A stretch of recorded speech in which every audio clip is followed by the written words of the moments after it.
A necessidade de avaliar e mensurar o desempenho obtido pelos órgãos públicos vem sendo mais comumente questionada e requerida tanto pela população quanto pelos gestores em fornecer essas informações. Para conversar um pouco sobre indicadores de desempenhos para o serviço público, recebo aqui no estúdio o consultor e diretor da Publix, Dr. Humberto Falcão. Bom dia, muito obrigada por estar aqui conosco no Valor Profissional. É um prazer recebê-lo, seja bem-vindo aqui à nossa cidade. Receba o nosso calor, abraço de toda a Teresina aqui. Muito obrigado. Vamos falar um pouco desse desempenho, resultados no serviço público, dois conceitos muito próprios da iniciativa privada, muito conhecidos da iniciativa privada. E aí, a gente falando de serviço público, falar de desempenho, medir o desempenho das pessoas, impactando resultados. Isso realmente acontece no serviço público? É possível medir desempenho para impactar resultados melhores, positivos no serviço público? Como você mencionou no início, cada vez mais, né? Quer dizer, eu diria assim, antigamente havia uma crença, né, de que no setor público, os gerentes, dirigentes, os agentes públicos, também conhecidos como burocratas, né? A eles caberiam apenas cumprir as regras, né? Mas por trás dessa ideia de conformidade, do cumprimento das regras basta, havia uma crença de que o cumprimento da regra levaria automaticamente ao alcance dos resultados, né? Ao longo do tempo, essa crença foi se desfazendo, né? E a preocupação com resultados foi sendo cada vez maior, por uma série de questões, né? Escassez de recursos, demandas dos usuários, da população em geral, dos beneficiários das políticas públicas em geral, problemas de funcionamento interno dos governos, das burocracias, né? E, num certo sentido também, algumas regras foram se defasando, né? Então, a crença de que o cumprimento das regras leva automaticamente ao alcance dos resultados desejados, essa crença caiu por terra. E hoje, o que a gente tem? Hoje a gente tem um duplo desafio, né? A administração pública é muito regulamentada, então é claro que as regras têm que ser cumpridas, né? Os órgãos de controle estão aí mais e mais a exigir isso. Mas as regras têm que ser cumpridas, o gestor público tem que ter uma gestão conforme as regras, mas os resultados também têm que ser alcançados, né? Porque há um nível de cobrança absurdo por parte da população, por parte dos órgãos de controle, eles próprios exigem conformidade e desempenho, fiscalizam em relação ao desempenho também, mas, sobretudo, a sociedade exige cada vez mais, quer dizer, ela exige cada vez mais um retorno em termos de desempenho em relação àquilo que ela paga como tributos. É interessante, do ponto de vista do servidor público, ele encarar, ter a consciência que ele também tem que gerar resultados. Atingir metas, produzir com eficiência e eficácia, enfim, conceitos que, como eu falei anteriormente, são muito próprios e muito defendidos na iniciativa privada. Na gestão pública, metas, resultados, isso às vezes é difícil de ter essa consciência dentro do serviço público, entender a real necessidade de se atingir metas, de se trabalhar por resultados, por exemplo? Eu digo assim, cada vez mais, né? Então, na medida em que essa pressão por resultados aumenta por parte da sociedade, dos órgãos de controle, da mídia, da escassez de recursos, etc., essas metodologias, essas tecnologias de gestão, muitas delas já experimentadas no setor privado, começam a ser adaptadas, implementadas, ajustadas ao ambiente do setor público, né? De fato, a gente tem visto aí nos últimos anos, em particular nos últimos 30 anos, essa questão da gestão para resultados, ela tem sido um ponto forte dos processos de modernização, de transformação. Na sua experiência, doutor Humberto, como é que, na prática, as empresas, os órgãos públicos trabalham essa questão dos indicadores de desempenho? Eu já tive experiências de poder trabalhar na gestão pública, também sou servidora pública da universidade, sou professora da universidade, e entendo como funcionam alguns processos internos que a gente percebe que, na verdade, são burocráticos, são antigos, né, arcaicos, e, portanto, não se modernizaram, não se atualizaram com os modelos de gestão atual, e ainda estão funcionando em muitas instituições no país. Como é que você vê essa questão de atribuir indicadores ao desempenho em processos tão atrasados, muitas vezes? Vamos por partes, né? Então, assim, de fato, existe um quadro que ele, dizia assim, ele clama por atenção em relação não só a processos que eventualmente estão, como você mencionou, atrasados no sentido de que tem que obedecer a regras arcaicas, a procedimentos disfuncionais que atrapalham a geração de resultados muito antes de alavancar a geração de resultados. Enfim, há uma série de problemas em relação aos processos, às estruturas, à qualificação de pessoas, etc. Mas eu diria que o principal problema quando a gente fala de indicador de desempenho, né, em primeiro lugar, é ter claro o que a gente está entendendo por desempenho, tá certo? Então, desempenho, é preciso expandir a ideia a respeito do conceito de desempenho. Desempenho não pode ser considerado apenas esforço, né?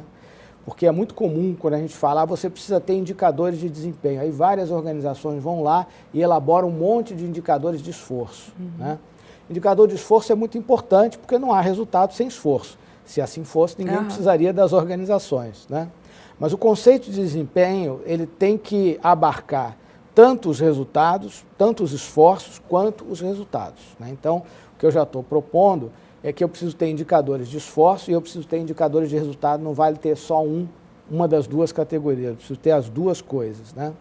E o próprio processo de construção do indicador, né, ele tem que obedecer a uma série de regras e de metodologias para que seja da maneira mais simples possível, para que haja um conjunto minimamente significativo de indicadores. Não é desejável trabalhar com dezenas ou centenas de indicadores, né? É desejável trabalhar com um conjunto minimamente representativo e significativo, né? Indicadores de boa qualidade, indicadores que de fato cumpram a função dos indicadores, que é servir como métrica, né? O indicador é métrica que permite o estabelecimento de uma meta, que é o valor da métrica ao longo do tempo, né? Então, trabalhar por metas baseado em indicadores de desempenho, incluindo esforço e resultados, é muito importante e, muito comumente, isso também está associado a um outro sistema de incentivos ou de remuneração, né? Em parte, com pagamento de bônus, com outros tipos de incentivos e uma parcela da remuneração devida se os resultados são alcançados, né? E você falou de um conceito de desempenho, né? Esforço mais resultado. O que tem de exemplos que a gente pode citar dentro da gestão pública, na sua atuação como consultor? Porque as boas práticas é bom a gente colocar, né? Copiar, enfim. Então, o que tem de exemplos que a gente poderia colocar aqui para mostrar, ficar claro o que a gente está falando de indicador para um órgão público qualquer? Imagina uma prefeitura, uma secretaria de uma prefeitura lá minúscula, que às vezes não tem recursos, enfim, mas ela quer trabalhar certo, quer produzir, ter eficiência nas suas atividades, gerar resultados, mas não sabe como e nem como medir isso para poder ter um indicador. Então, vamos pegar um exemplo simples, talvez assim, um posto de saúde. Ótimo. Tá certo? Então, é importante medir os esforços, é importante medir os resultados. Ok. Não é? Então, por exemplo, eu posso imaginar os resultados também a partir de vários aspectos, né? Eu posso imaginar que resultado é entrega, é a quantidade de atendimento, a quantidade de pessoas atendidas ou a quantidade de consultas dadas num determinado período de tempo. Então, certo. Isso é resultado. Conseguir atender tantas pessoas ou conseguir atender tantos por cento da fila, né? Ou conseguir atender tantos por cento dos moradores do bairro, ou coisa que vale. Isso é um tipo de resultado, é um resultado de entrega, é um resultado de produção, sim, é um resultado de eficácia, tá certo? Tem um outro aspecto do resultado que é o seguinte: o que aconteceu, quais foram as consequências, os efeitos daquele atendimento que eu realizei, né? Será que ele diminuiu a taxa de mortalidade? Será que ele diminuiu a taxa de doenças que a população tem normalmente naquele perfil epidemiológico da vizinhança? Então, tem um outro tipo de resultado que também é importante medir, que é um resultado de impacto ou de efetividade, né? E ainda tem um outro tipo de resultado que seria um resultado em termos de eficiência. Eu posso ter dado conta de atender todo mundo, mas há um custo exorbitante, né? Utilizando excessivamente mão de obra ou excessivamente outros tipos de recursos. Então, a eficiência vai medir em que extensão eu consegui atender muita gente ou cada vez mais gente com cada vez menos recursos, né? Você pode ter um médico que atende 10 pacientes por dia, com um padrão de qualidade razoável, e você pode ter um médico mais eficiente que atende 100 pacientes por dia com o mesmo padrão de qualidade. Então, esses 3 aspectos do resultado, a eficiência, a eficácia e a efetividade, são muito importantes, tá certo? Ou seja, prestar um atendimento tentando economizar os recursos, né?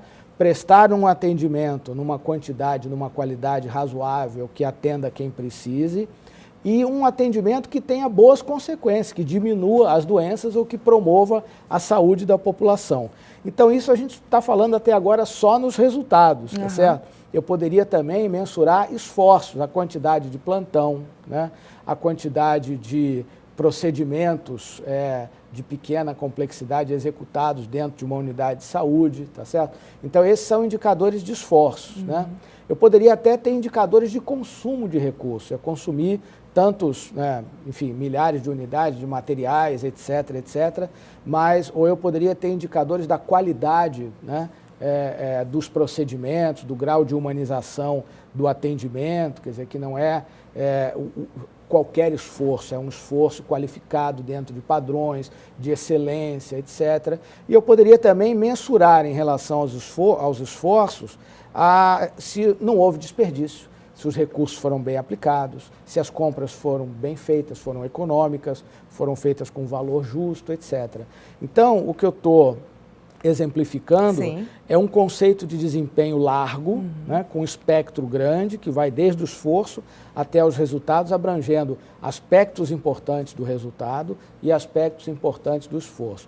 A tendência dos sistemas de mensuração na administração pública pelo mundo afora é tentar construir indicadores para cada um desses aspectos, tanto dos esforços quanto dos resultados, quando isso é possível. Né? E do ponto de vista do gestor, isso cabe só ao gestor maior de uma instituição, ou você pode ter iniciativas para aquele gestor lá do posto de saúde, que está lá no dia a dia, e ele começa a verificar o que ele pode melhorar nos processos internos para ser mais eficiente, na qualidade, enfim, para gerar indicadores? Ou tem que ser algo realmente institucionalizado, ou pode ser atribuído ao gestor que está ali imediatamente envolvido com os processos? Acho que aí tem 2 questões, né? Eu acho que gestão é para todo mundo, desempenho é para todo mundo. Desempenho no macro, a gente pode pensar o desempenho de um governo como um todo, tá certo? O governo tendo seus indicadores macro-governamentais de resultado e de esforço para apresentar para a população, para as instâncias legislativas que controlam a administração pública, prestam contas para elas, né?